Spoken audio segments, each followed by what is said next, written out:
a direct object, we're reviewing direct objects again. We did those last time also. Remember, we marked our subject, our verb, and our direct object. A direct object comes after a verb, and it receives the action of the verb. So, for example, Ima chews gum. Ima is our subject. What does she do? She chews. She chews gum. The object she receives is gum, which is a noun. Okay?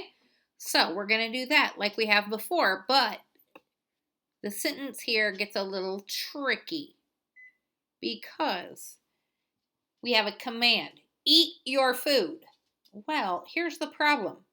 Our subject of that sentence doesn't actually appear in the sentence because, and I'll give you this clue, here is your subject.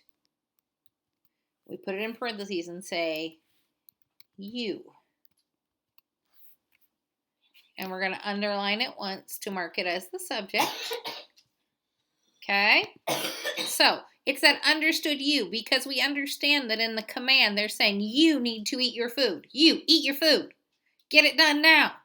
So that understood you, by putting it in parentheses, we know that it's not stated in the sentence, but it's there. And so the understood you is our subject. So now that I've given you that part of your answer, you're still going to go in. You're going to bold the verb or verb phrase and label the direct object as DO.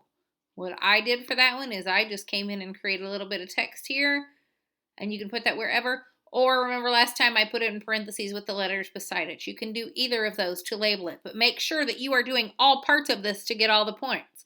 That you have your subject underlined, that you have your verb or verb phrase bolded, and that you have labeled the direct object. This week we got a break from the prepositional phrases since you did so much with prepositions on Bellringer 3.